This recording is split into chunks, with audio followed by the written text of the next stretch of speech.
Hello and अस्सलाम वालेकुम। आज हम बात करेंगे कोलिक के बारे में। कोलिक एक ऐसी टर्म है, ये तब ज़ेर इस्तेमाल आती है जब बच्चा बगैर किसी वजह के रोने लगता है। बज़ाहिर कोई वजह नहीं होती लेकिन बच्चा रो रहा होता है।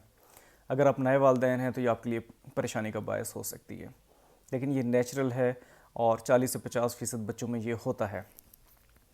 ये एक बीमारी इसको कहना सही नहीं होगा, क्लस्टर ऑफ बिहेवियर है जो बच्चा करता है किसी वजह से, वो हम आपको आगे बताते हैं। मोस्टली ये 3 से 6 वीक से स्टार्ट होती है और 4 से 6 मंथ्स तक रहती है। उसके बाद ये ख़ुद ब खुद सही होने लगती है।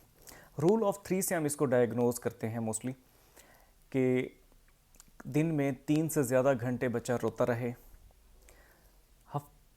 हफ्ते में 3 से ज़्यादा दिन बच्चे को ये रहे दर्द रहे, या 3 हफ्तों से मुसलसल उसके पेट में शदीद दर्द हो। इसकी मुख्तलिफ़ अलामात हैं, जिसमें बच्चे का शदीद रोने से ज़्यादा आपको लगेगा कि बच्चा चीख रहा है, हाई पिच्ड वॉइस होती है, चेहरा बच्चा लाल कर लेता है, पेट को अकड़ा लेता है और अपनी नीज़ को टमी की तरफ ले आता है, यानी कि पेट की तरफ लेके आता है, पेट को वो अकड़ा लेता है। वालिदैन परेशान होते हैं और वो इसको एक बीमारी से ताबीर देने लगते हैं, और इसकी परेशानी का जो वालिदैन के लिए ज़्यादा बायस बनती है वो एक तो इसकी काज का मालूम ना होना और एक 100% कोई इलाज का ना होना।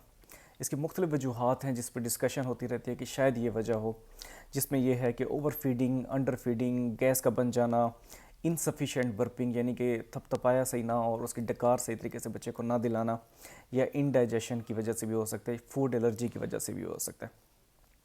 इसका सलूशन ये है कि बच्चे को प्यार दें, उसको उठा लें, उसको ओवर स्टिमुलेट ना करें, या बच्चे को आप जो है, सबसे बेहतर तो है कि आप बच्चे को अगर बाहर वॉक पे ले जा सकते हैं वो सबसे अच्छा है।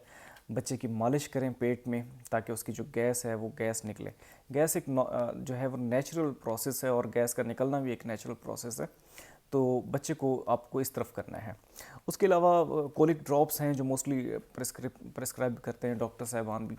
कुछ बच्चों पे उसका अच्छा असर होता है, कुछ पे नहीं भी होता, और वालिदैन फिर इसी कंप्लेन के साथ आते हैं जी कोलिक ड्रॉप्स दे रहे हैं लेकिन फ़र्क नहीं पड़ रहा। दूसरा हमने ये देखना है कि जब बच्चा कोलिक पेन या इसकी वो कर रहा है तो माँ क्या खा रही है। अगर 6 महीने से छोटा बच्चा है, माँ की डाइट आपने लाजमी देखनी है, और अगर किसी एक स्पेसिफिक फूड वो खाती हैं और उसके बाद बच्चे को कोलिक पेन होता है तो उस फूड को एक्सक्लूड किया जा सकता है। और अगर 6 महीने से बड़ा बच्चा हो गया और कोलिक पेन सही नहीं हो रहा तो आप एक बार अपने डॉक्टर से लाजमी, करीबी डॉक्टर्स को लाजमी चेक करवा लें कि आया ये कोलिक है भी या नहीं भी, और बच्चे को सैर पे ले जाएं। मैं जो मेरे पास जो बच्चे आते हैं इस कंप्लेन के साथ, उनके वालिदैन को मैं तसल्ली देता हूँ और उनसे मैं कहता हूँ कि अगर बाइक पे, मोटरसाइकिल पे अगर आप बच्चे को बिठाएं और सैर करा सकते हैं गर्मियों में किसी ऐसी बम्पी रोड पे, ताकि बच्चा रिलैक्स हो, गैस निकले और सुकून से जो है ना वो भी सोए और वालिदैन भी घर जाके सोए। बहुत शुक्रिया।